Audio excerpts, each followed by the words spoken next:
Hello everyone, नमस्ते।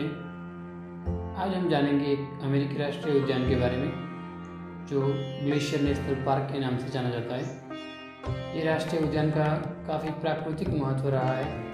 Today we will discuss all these things about its history, geography, wildlife, ecology, management, tourism, attractions और भी बहुत सारी बातें हैं इस पार्क के बारे में। चलो फिर जानने की कोशिश करते हैं।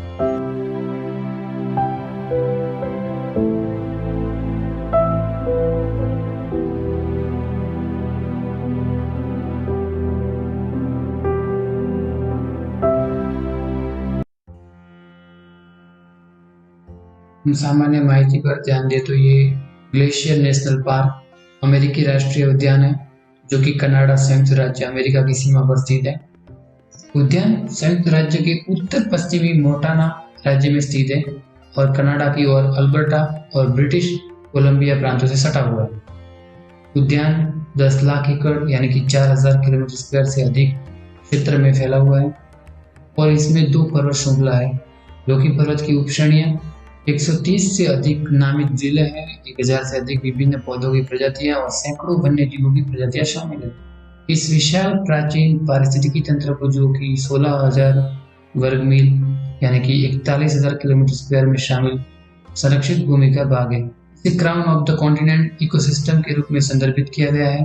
ग्लेशियर नेशनल पार्क में लगभग सभी मूल स्थानीय पादप और जीव जंतु प्रजातियां हैं। बड़े स्तनधारी जैसे कि भूरा भालू, मूस, पहाड़ी बकरियों के साथ साथ दुर्लभ या लुप्तप्राय प्रजातियां जैसे कि वुल्वरीन और कनाडाई लिनेक्स उद्यान में निवास करते हैं। यहाँ के पक्षियों की सैकड़ों प्रजातियां, 1 दर्जन से अधिक मछलियों की प्रजातियां और कुछ सरीसृप और उभयचर प्रजातियों को भी प्रलेखित किया गया है। उद्यान में प्रेरी से टुंड्रा तक की पारिस्थितिकी तंत्र है। उद्यान के दक्षिण पश्चिमी हिस्से में पश्चिमी रेडेकार्डर और हेमलॉक के जंगल पाए जाते हैं। उद्यान के जंगलों में आग लगना सबसे आम बात है। यहाँ सबसे बड़ी समस्या है दावानल, जो कि इस जंगलों को हर साल आग लगाती है। 1964 को छोड़कर उद्यान में हर साल आग लगती है। 1936 में 64 बार आग लगी थी, जो कि रिकॉर्ड में सबसे ज्यादा अधिक थी।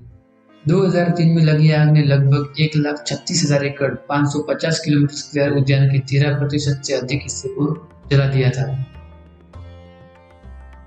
अब हम इसको ऐतिहासिक तौर पर देखें तो ये पुरातात्विक प्रमाणों के अनुसार ब्लैकफीट जनजाति अब उद्यान के हिस्से हो चुके पूर्वी ढलान के साथ साथ पूर्व की ओर ग्रेट प्लेन में निवास करते थे।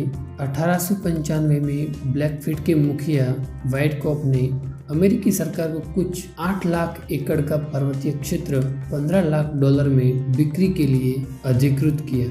1850 के बाद खोज की एक श्रृंखला ने उस क्षेत्र की समझ को आकार देने में मदद की, जो बाद में उद्यान बन गया। 1885 में जॉर्ज बर्ड ग्रिनल ने प्रसिद्ध खोजकर्ता जेम्स विलार्ड सुल्ज, जो बाद में जाने माने लेखक भी थे, इन्होंने इस क्षेत्र में एक शिकार अभियान में मार्गदर्शन करने के लिए काम पर रखा गया था। 1901 में ग्रिनल ने उस क्षेत्र का वर्णन लिखा जिसमें उन्होंने इसे क्राउन ऑफ द कॉन्टिनेंट कहा था। 1891 में ग्रेट नॉर्दर्न रेलवे ने 5,213 फीट पर मेरियास दर्रा पर महाद्वीपीय विभाजन तक पहुंच बनाई। दक्षिणी सीमा बनता है। 1857 में उद्यान को वन संरक्षण के रूप में नामित किया गया था।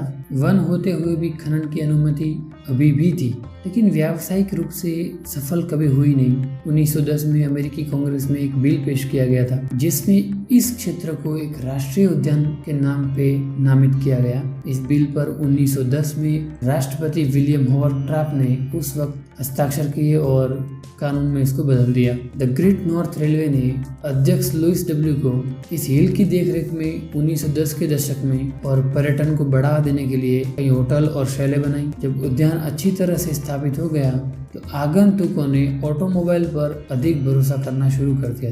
तो 53 मील लंबा going to the sun road पर काम शुरू किया गया। ये going to the sun road का काम 1932 तक पूरा हो गया। सन रोड के रूप में भी जाना जाता है। ये सड़क एकमात्र मार्ग है जो कि उद्यान के अंदर तक जाती है। सन रोड ऐतिहासिक स्थलों के राष्ट्रीय रजिस्टर में भी सूचीबद्ध है और 1985 में इसे एक राष्ट्रीय ऐतिहासिक सिविल इंजीनियरिंग लैंडमार्क के रूप में भी नामित किया गया था। पार्क और राष्ट्रीय वन के बीच दक्षिणी सीमा के साथ साथ एक और मार्ग भी है जिसका नाम US रूट 2 है, जो मैरियास दर्रे पर महाद्वीपीय विभाजन को पार करता है और वेस्ट ग्लेशियर इस ग्लेशियर के शहरों को जोड़ता है। हम भूगोल और भूमिभाग की बात करें तो उद्यान में 1 दर्जन बड़ी और 700 छोटी झीलें हैं। झीलों से निकलने वाली कई धाराएं दूधिया सफेद रंग की दिखाई देती हैं। ग्लेशियर नेशनल पार्क की झीलें साल भर ठंडी रहती हैं। उनकी सतह पर तापमान शायद ही कभी 10 सेंटीग्रेड से ऊपर जाता हो। पूरे उद्यान में 200 झरने फैले हुए हैं।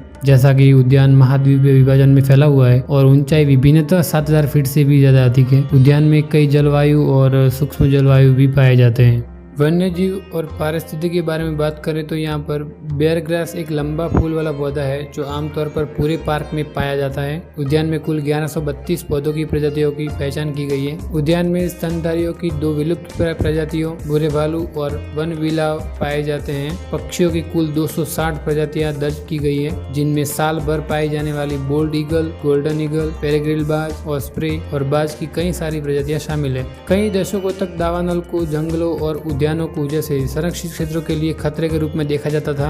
1960 के दशक में दावानल पारिस्थितिकी पर बेहतर तरीके से समझा गया और दावानल को पारिस्थितिकी तंत्र का एक स्वाभाविक हिस्सा माना गया। ग्लेशियर नेशनल पार्क को राष्ट्रीय उद्यान सेवा द्वारा प्रबंधित किया जाता है, जिसका मुख्यालय वेस्ट ग्लेशियर मोंटाना में स्थित है।